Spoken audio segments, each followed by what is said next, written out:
আজকে আবার তোমাদের সামনাসামনি চলে এলাম আরেকখানা ঘটনার কথা বলবো বলে। তো ব্যাপারটা হচ্ছে, এই বছরে যে কটা ঘটনাই ঘটুক না কেন, কোনোটাই যে সেই উৎফুল্ল হওয়ার মতো ঘটনা একটাও কিন্তু ঘটছে না। সব কটা ঘটনা দেখলেই মন খারাপ করা ঘটনা আর কি।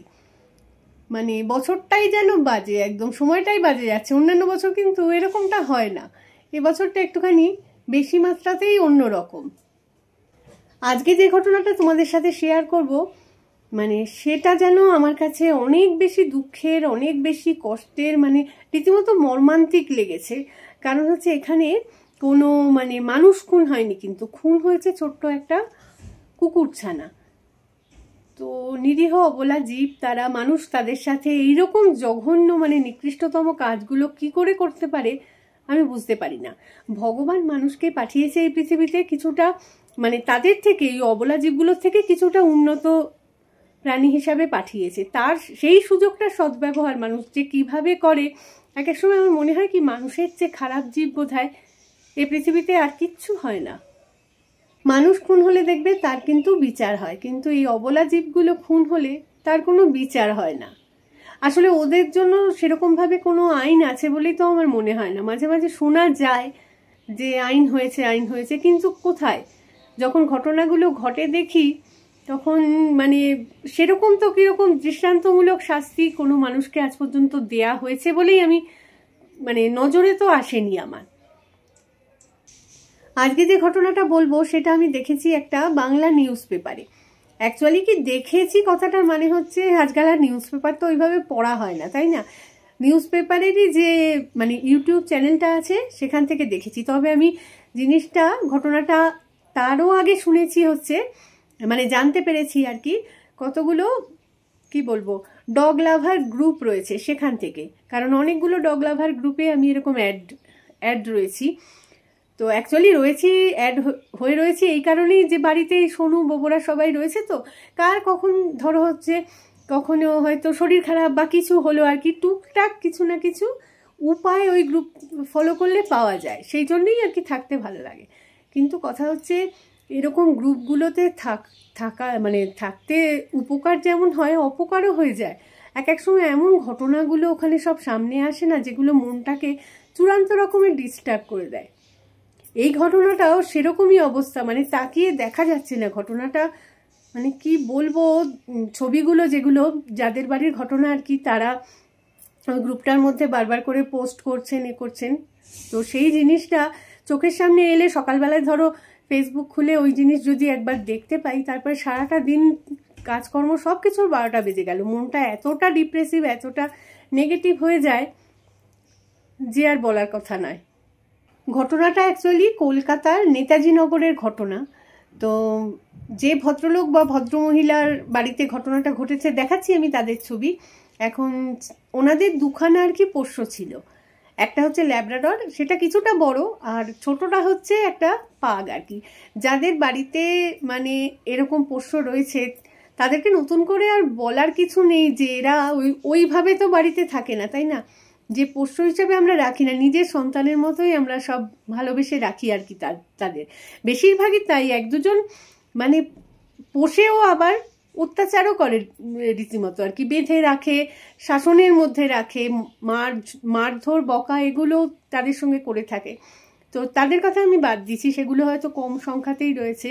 বাকিরা সবাই যথেষ্ট আদরে নিজের সন্তানের মতোই এগুলোকে মানুষ করে আর কি। মানুষ করে বলছি কেন? হ্যাঁ, মানুষ করে বলতে পারি, কারণ এদের আচার আচরণ মানুষের থেকে অনেক অনেক বেটার। বরং মানুষই হচ্ছে খারাপ। মানুষ যে খারাপ তার পরিচয় এক্ষুনি দিচ্ছি। ঘটনাটা কি ঘটেছে একবার একটুখানি ছোট করে জানিয়ে দিই। নেতাজি নগরের বিদ্যাসাগর কলোনির বাসিন্দা সুমিত ভট্টাচার্য। কয়েকদিন বাড়িতে ছিলেন না তারা, দায়িত্ব ছিল তাদের এক পরিচিতের কাঁধে।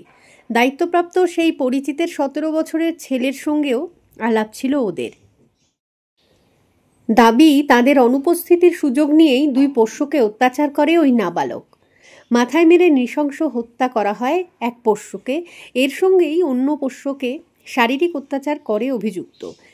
7 জুন রাতে নেতাজি নগর থানায় লিখিত অভিযোগ করেছেন সুমিত। এই যে এটাই হচ্ছে পোষ্য ল্যাবের সঙ্গে সুমিত এবং সুমিতের স্ত্রীর ছবি। ছোট যে পোষ্যটি আজ আর পৃথিবীতে নেই তার ছবি এটি। ব্রিডের নাম পাগ। ডগ লাভার যারা আছো তাদের কাছে মানে এই ল্যাব্রাডর বা পাগ এই ব্রিডগুলো ভীষণভাবেই জনপ্রিয়। তবে আমার কথা হচ্ছে ওরকম ব্রিডের নাম ধরে আলাদা করে তো এদেরকে ভালোবাসা হয় না। যারা ভালোবাসে তারা মানে সবাইকেই ভালোবাসে আর কি। ব্রিডের ডগ হলেও তাকেও ভালোবাসে। যারা ইন্ডিয়ান ব্রিড আর কি, যেগুলোকে আমরা রাস্তায় চলতি কথায় নেড়ি কুকুর বলি, সেগুলো স্বভাব তো এগুলোর একই। এরা ভালোবাসা ছাড়া কিচ্ছু বোঝে না, এত পরিমাণ লয়াল হয় এরা। মানুষের মধ্যে ওই গুণগুলো কিন্তু তোমরা দেখবে না যেগুলো এদের মধ্যে রয়েছে। এরা ভালোবাসা ছাড়া বলছি না কিচ্ছু বোঝে না। এদের কোনো মুখে তো কোনো ভাষা হয় না, তাই না? এদের ওই চোখের দৃষ্টিটাই হচ্ছে মেন ভাষা আর কি। ওই চোখের হাবভাব দিয়ে সবটা বুঝিয়ে দেয় যে মানে কি করতে চাইছে কি না করছে। আমার বাড়িতে অ্যাকচুয়ালি ব্রিডেড কুকুরও যেমন রয়েছে তেমন মানে ইন্ডিয়ান ব্রিডের কুকুরও রয়েছে। তো সেই কারণে আমার কাছে দুজনরাই সমান আর কি। কোনো আলাদা কিছু তো আমি শুধু না, আমার বাড়ির প্রত্যেক কজনই, আমাদের কাছে আলাদা তো কিছু মনেই হয় না এদেরকে। আসলে যে বাড়ির ঘটনা এটি, সেই বাড়ির কর্তা আর কর্ত্রী আর কি 3-4 দিনের জন্য বোধহয় কোথাও একটুখানি ঘুরতে গেছিলেন। তো পোষ্যরা বাড়িতেই ছিল। এবার পোষ্যদের দায়িত্ব দিয়ে গেছেন তিনি পরিচিত কারুর উপর। তো কথা হচ্ছে কদিনের জন্য যে গেছেন সেটা কিন্তু পোস্টে কোনো উল্লেখ ছিল না সেভাবে। ঘুরতে গেছেন এইটুকুনি মেনশন করা ছিল। এখন যার কাছে দায়িত্ব দিয়ে গেছেন তিনি কতটা কি দায়িত্ব নিয়েছেন আমি বলতে পারবো না। তার সঙ্গে বোধহয় তার ছেলে থাকতো, যার ওরকম 16-17 বছর বয়স। মানে সে একটি পিশাচ বলা যেতে পারে। তার এতই বিকৃত রুচি, সে এই ছোট্ট পাগটিকে তো মানে মাথায় মেরে তাকে একদম রক্তারক্তি করে খুন করে দিয়েছে। আর আরেকটি যেটি ল্যাব্রাডর, যেটা কিছুটা বড়, তার সাথে এতটাই নোংরামি করেছে মানে কি বলবো, বলার ভাষা নেই। সে করার ফলে কি হচ্ছে, যখন এই গৃহকর্তা এবং কর্ত্রী আর কি বাড়ি ফিরে এসেছেন, দেখছেন যে সেই মানে ল্যাব্রাডরটি এত মানে ট্রমাটাইজড হয়ে গেছে রীতিমতো, এত ভয় রয়েছে যে বাড়ির মালিককে দেখলেও সে যেন ছিটকে চলে যাচ্ছে, কাছে আসতে চাইছে না। এরা তো ভীষণই মানে ফ্রেন্ডলি হয়, কিন্তু বাড়ির লোকজনকে দেখেও তারা এতটাই ভয় রয়েছে। মানে কতটা নিকৃষ্ট কিছু কাজকর্ম তাদের সঙ্গে হয়েছে মানে ভাবা যাচ্ছে না। মানুষ এইরকম কাজগুলো করার সাহসগুলো পায় কোথা থেকে আমি বুঝি না। এই ব্যাপারটাতে আমার মনের মধ্যে মানে দুরকম জিনিস কাজ করছে। একটা তো হচ্ছে যে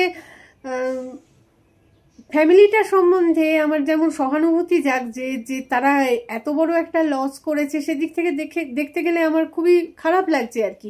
আরেকটা জিনিসও আমার যেটা মনে হচ্ছে সেটাতে মানে তাদের উপর আমার একটু রাগ হচ্ছে। আমি জানি না আমি ঠিক কি ভুল বলতে পারবো না। দূর থেকে কোনো মানুষকে বিচার করা তো ঠিক জিনিস নয়, তাই না? আমি তাদের যখন জানি না, আর ওইটুকুনি একটা ছোট্ট পোস্টের মাধ্যমে পুরোটা বিচার করা উচিত হবে না হয়তো।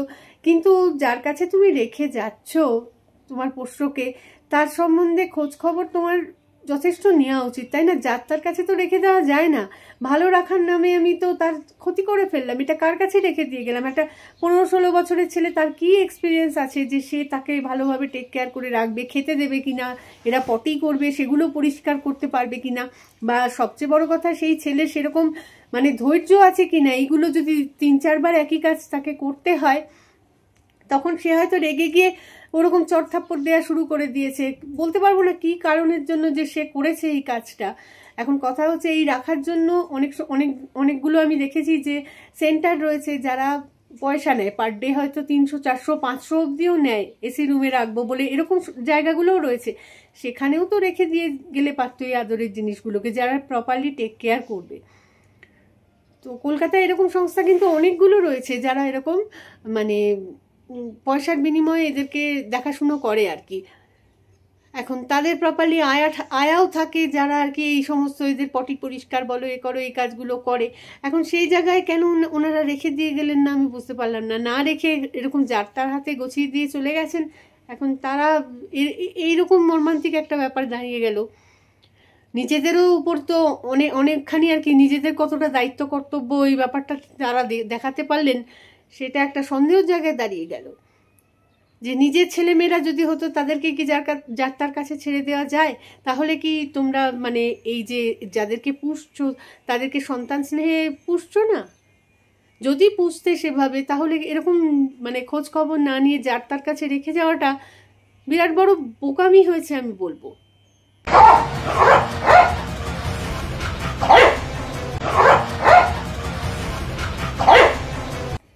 কয়েকটা ক্লিপিংস মানে দেখতে পেলাম, যাতে দেখা যাচ্ছে যে গৃহকর্তা আর কি তার ওই ল্যাব্রাডরটির সঙ্গে খেলাধুলো করছে। এখন আদরের জিনিস, খেলাধুলো চলতেই পারে তাদের সাথে, কিন্তু খেলার স্টাইলটা আমার বড্ড একটু অবাক টাইপের লেগেছে, অদ্ভুত টাইপের লেগেছে। কারণ হচ্ছে আদরের জিনিসকে আদরের মতো করে ট্রিট করো না, কোলে নিয়ে বসে গল্প করো, ঘোরো, বা মাঠে নিয়ে গিয়ে একটুখানি খেলাও, হাঁটাও, এগুলো চলতে পারে, বল নিয়ে খেলো। এখানকার এই স্টাইলটা যেন আমার দেখে মনে হচ্ছে যে ঘুষোঘুষি চলছে, মারপিট এই ধরনের। মানে বাচ্চাটিও যে খুব আনন্দ সহকারে সেই জিনিসটা নিচ্ছে বলে আমার মনে হচ্ছে না। সেও একটু সংশয় রয়েছে যে এটা কী করতে চাইছে, আমাকে কি ঘুষি মারতে আসতে চাইছে, কুস্তি চলছে নাকি এখানে। তো সেটা আমার মানে ওনার আচরণটা দেখে একটুখানি অবাক লাগলো এখানটায়। মানে ওই খেলাধুলোটা দেখে আমার প্রথমেই যেটা মনে হলো আর কি, যে বাড়ির লোকের আচরণই যদি এরকম হয় তাহলে তো বাইরের লোক যা খুশি তাই করতেই পারে আর কি। আর তারপরে ঘটনাটা এরকম মর্মান্তিক ঘটনা ঘটে যাওয়ার পরে আমি দিচ্ছি সেই মানে ক্লিপিংসটা, যে ভদ্রলোক ওই ছেলেটিকে ধরেছেন, ওর সামনে কথা বলছেন, কীরকম একটু মিনমিন করে বলছেন। এরকম যদি একটা খুনে গুন্ডা যাকে বলা যেতে পারে, তার বাড়ির পোষ্যকে মানে খুন করে দিয়েছে এইভাবে মেরে, আরেকজনকেও মানে এত নোংরামি করেছে, তার সাথে পুরো ঘটনাটা যিনি জানেন সেই যে করেছে তাকে সামনে পাচ্ছেন, ওনার কথাবার্তাগুলো এত বোধহয় ভালো মানুষের মতন কেউ বলে না বোধহয়। আমার তো মনে হচ্ছিল দেখে যে গিয়ে দিই একদম আচ্ছা করে সেই ছেলেকে, যে কেন এই জিনিস করেছো, তাকে ধরে নিয়ে গিয়ে কান ধরে টেনে নিয়ে গিয়ে পুলিশের সামনে গিয়ে দাঁড় করাই। আরে নিজে না মারতে পারো, পুলিশের সামনে নিয়ে গিয়ে বলো যে দাও ওকে দুখানা কষিয়ে। এগুলো কীরকম? এ তো সুস্থ মানুষের পরিচয় না। তাকে যদি চুপচাপ ছেড়ে দেওয়া হয়, সে আজ করেছে মানে এই অবলা জীবের উপর, দুদিন বাদে সে কিন্তু মানে একইভাবে মানুষের সঙ্গেও এই জিনিস এইরকম কাজগুলো করে ফেলতে পারে। এসব জিনিসকে কিন্তু মানে কোনো শাসন বারণ না করে এদেরকে ছেড়ে দেওয়াটা উচিত নয় একেবারেই। কিন্তু ভদ্রলোকের দেখলাম সেরকম কোনো মানে পাওয়ারটাই নেই কথাবার্তার মধ্যে। কেন জানি না এরকম মানে আস্তে আস্তে কথাবার্তা বলছেন। আর ঘটনার পর থেকে দেখলাম উনি বিভিন্ন গ্রুপে ওই ডগ লাভার বিভিন্ন গ্রুপগুলোতে পোস্ট করে বেড়াচ্ছেন, প্লিজ মানে আসুন আপনারা, এগিয়ে আসুন আপনারা। এগিয়ে আসবে কি, লোকজন এগিয়ে আসবে আমি মানলাম, এটা একটা পয়েন্ট, যে লোকজন এগিয়ে আসুক, ওনাকে একটুখানি হেল্প করুক, যাতে ছেলেটির কোনো একটা শাস্তি হয় বা কিছু পুলিশের কাছে যেতে পারে, সব কিছু বুঝলাম। কিন্তু তোমার নিজের ছেলে মেয়ের যদি কোনো এরকমভাবে বিপদ হতো, তুমি ওকে ডাকতে, ওর ভরসায় বসে থাকতে? নিজে তো কিছু করে দেখাতে, তাই না? নিজেকে তো তোমাকে এগিয়ে যেতে হবে। তুমি মিনমিন করে তার সঙ্গে কথা বলছো আর আশা করছো লোকজন এসে তোমার হয়ে লড়ে যাবে। কিরকম যেন অদ্ভুত লাগলো। আমি ক্লিপিংসটা দিচ্ছি, দেখো একবার আমি ভুল বলছি কিনা।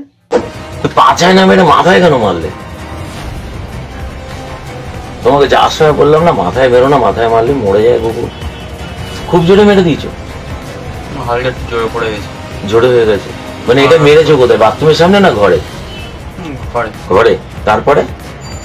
তারপরে মার পরে এদিক সেদিক ঘুরছিল, গোল গোল গোল গোল ঘুরছিল। আমার ততক্ষণ ওর ব্রেনে ইন্টারনাল ব্লিডিং হ্যামারেজ হয়ে গেছে। কাঁপছিল? হ্যাঁ কাঁপছিল, কাঁপছিল না? নিজের আদরের পোষ্যকে যিনি হারিয়েছেন এভাবে, খুনে গুন্ডা যে সামনাসামনি বসে আছে তার সঙ্গে কিভাবে ধীরে সুস্থে উনি ধৈর্য সহকারে কথাবার্তা বলছেন। আর সবচেয়ে অবাক করা ওনার কথাটা আমার যেটা লেগেছে সেটা হচ্ছে যে উনি বলছেন যে তোমাকে মাথায় মারতে বারণ করেছিলাম না বাবু। এই কথাটার মানে কি? তার মানে মাথায় মেরো না, অন্য জায়গায় মারা যায়, তাকে হাতে পায়ে পেছনে মারা যায় আর কি। মারবেটা কেন? মারার কথাটা ওনার এরকম কথাবার্তা উনি বলছেন, যাওয়ার আগে বলে গেলাম না তোমাকে যে মাথায় মারবে না বাবু। আশ্চর্য, যাওয়ার আগে এই কথা উঠবেই বা কেন? মারবে কেন সে? তার মানে ওনার কথা শুনে আমার তো মনে হচ্ছে যে ওনারও মারধর দেওয়ার অভ্যেস রয়েছে। ওই যে আরেকটা মানে ল্যাব্রাডরের সঙ্গে যে ওনার যে খেলায় আমার মানে মনে হচ্ছিল যে উনি কুস্তি করছেন, অদ্ভুত কিছু মনে হয়নি, ঠিকঠাকই মনে হয়েছে আমার যে উনি অদ্ভুত ওই রকম আচরণ কেন করছেন কে জানে।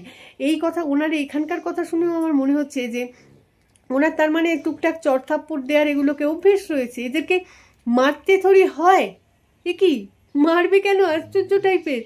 আমাদের বাড়িতে আমি দেখেছি যে আমাদের নিজেদের ছেলেরা, আমার নিজের ছেলেরা কিন্তু মারধর খেয়েছে ছোটবেলায় কত, কিন্তু এগুলোকে একটাতেও কোনো জীবনের তরে কোনোদিন আমরা কোনো রকম মানে আদর ছাড়া মারধরের কোনো কথা ভাবতেই পারি না। এগুলোকে মারধর দেবো কেন বেকার, এ কি আশ্চর্য। ওনার কথাটা আমার ভীষণ অদ্ভুত লাগলো, যে এরকম কথা উনি বলছেন কেন।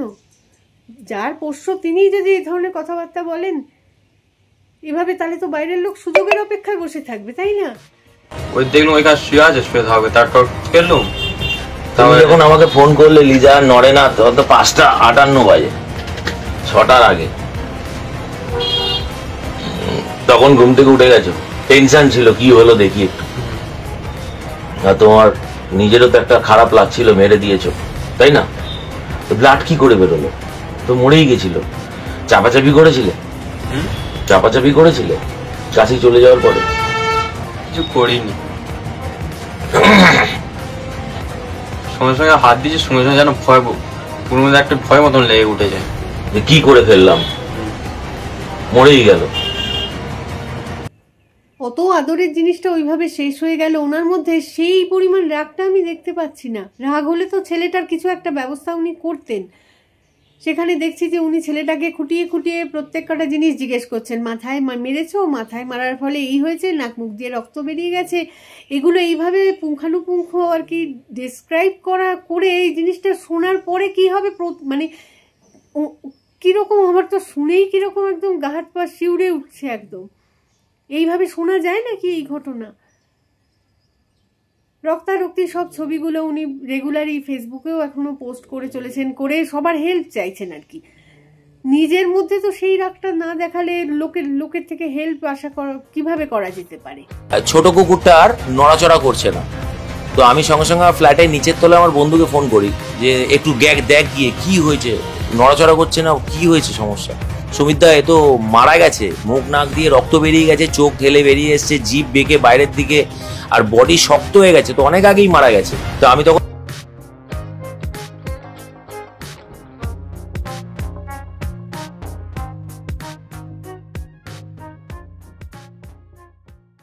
তো নর্মাল বিস্কুটটা দিল, তার রাত্রে একটু মেরেছো, একটু মেরেছো, চোখ ফোক বেরিয়ে গেছে, মুখ দিয়ে ব্লাড বেরিয়ে গেছে, একটুখানি মেরেছো, একটু মারা বলে এদিকে আসো, ওখানে মুখটা ছেড়ে দাঁড়াও। কি হয়েছে? মাথায় একটু জোরে মেরেছিল। হ্যাঁ জোরে মেরেছো, একটু না জোরেই মেরেছো, মাথায় বাড়ি। তারপরে কি হয়েছে? তারপরে তার রাতটা দেখল মুখ খেলো না। তারপরে ও কাঁপাকাঁপি শুরু করে দেয়নি? ছটফট করা শুরু করে দেয়নি? ওই ফোনে আসছিল, এদিক ওদিক করছিল, কাঁপাকাঁপি করছিল, তখন তুমি আমাকে ফোন করে বললে না কেন যে আমি মাথায় মেরেছি, এরকম হচ্ছে, আপনি ওকে বাঁচান? তোমার ফোনটা ফোন করা তো মনে ছিল না। একটা বাচ্চাকে তুমি মাথায় বাড়ি মেরে রক্ত বের করে দিয়েছো মুখ দিয়ে, আমাকে ফোন করার কথা মনে করনি তার বাবাকে বা তার মাকে? ফোন করে বলি, তারপরে কি করেছো? তারপরে ওই এক্ষণে শুয়েছিল, এক্ষণে শুয়েছিল, তারপরে তুমি ঘুমিয়ে পড়েছো না টিভি দেখছিলে? তুমি বাবাকে বলেছো কেন আমি 12টার সময়, 12টা 12:30টার সময় টিভি দেখে শুয়ে পড়েছি, আমি জানি না কিছু? বলেছো বাবাকে এটা? তোমার বাবা যে আমাকে বললো যে 12টা 12:30টার সময় ওই দিনকে শুয়ে পড়েছে, তারপরে ঘুমালে তো জানেন পুরো কাদা, ও জানেই না তারপরে কি হয়েছে। বাবাকে বলেছো এটা, যে 12টা 12:30টার সময় শুয়ে পড়েছো? বলেছো বাবাকে এটা? বলোনি তো? বাবাকে বলেছিলে যে আমি মাথায় বাড়ি মারার পরে এরকম হয়েছে? বলেছিলে বাবাকে? কিছু বলনি? বাবাকে জানাওনি যে তুমি মাথায় মেরেছো? বাবাকে জানিয়েছিলে মাথায় মেরেছো? কাউকে জানাওনি? তোমার এখন কি মনে হচ্ছে আরো দুটো কুকুরকে মাথায় মেরে ফেললে ভালো হয়? মানুষের বাচ্চা, ছোট ছোট মানুষের বাচ্চা মাথায় মেরে, কত তেলও নরম হয়, মাথায় একটা বাড়ি দিলে মরে যাবে। তুমি তো ক্রিমিনাল বোঝো, তুমি খুনি, তুমি কুকুর নয়, তুমি মানুষও মেরে দিতে পারো। তোমাকে যাওয়ার আগে বলেছিলাম যে কুকুরদের মাথায় মারবে না, বলেছিলাম তো। তারপরেও তুমি মাথার মধ্যে মেরে মেরে ফেললে কেন? আর গোল্ডিকে কি করেছো? গোল্ডি ভয় পাচ্ছে, খুব মেরেছো গোল্ডিকে, খুব মেরেছো। উত্তরটা চাই একদম স্পষ্ট। গোল্ডিকে খুব মেরেছো, গায়ে মেরেছো, এমন মার মেরেছো যে গোল্ডি ল্যাজ নামিয়ে ঘুরে বেড়াচ্ছে, আমাদের কাছে আসছে না, আসার পরে। তোমার মধ্যে কি মনুষ্যত্ব বলে কিছু আছে? তুমি মানুষ? তুমি কি নিজেকে মানুষ বলে ভাবো না? তুমি একটা জানোয়ার।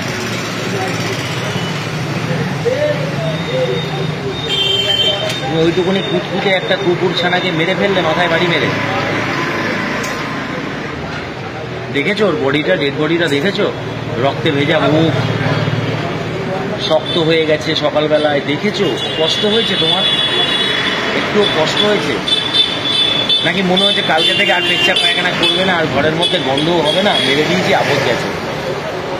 ওটাও ভাবিনি, ওই তো সেই গায়ে হয়েছে, ভয় লেগে উঠেছে বুকের মধ্যে। বুকের মধ্যে ভয়টা মারার সময় আসেনি?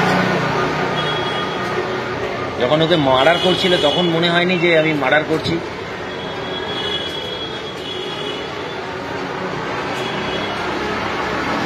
বাবা আসুক, তারপরে কথা হবে। বললাম না, এই ধরনের ঘটনাগুলো শুনলে মনটা এত খারাপ হয়ে যায়, কি বলবো, কিছু করতেও পারি না, অথচ ওই মন খারাপ করাটুকুনি ছাড়া আর আর কিছু থাকে না। এখন কথা হচ্ছে যে উনি কিছুটা তো বোকামি করেছেনই, বললাম যে যার তার হাতে এইভাবে আদরের পোষ্যকে ছেড়ে দিয়ে যাওয়া একদমই উচিত হয়নি। তো যাই হোক, যেটা ঘটেও গেছে সেটা মানে ওনার বোকামির জন্যই অনেকটা হয়েছে আমি ধরলাম। তাহলে এবার এই মুহূর্তে যা অবস্থা আর কি, আমি চাই যে কিছু ভালো মানুষ অন্তত এগিয়ে আসুক, ওনাকে একটুখানি হেল্প করুক। হ্যাঁ, উনি জানি না যোগাযোগ করছেন কি না, অনেকগুলো সংস্থাও রয়েছে। তারপরে আমি অনেক পোস্টিংয়ে দেখি যে শ্রীলেখা মিত্র বা স্বস্তিকা মুখার্জি, মানে তারা কিন্তু ডগ লাভার, দেবলীনা দত্ত।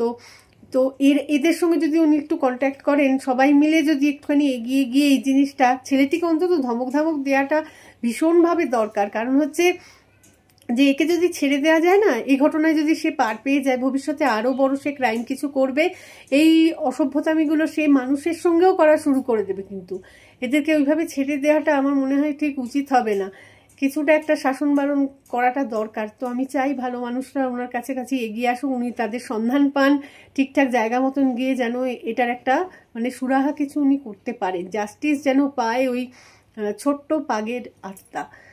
এটাই আমি চাই, আর কি বলবো।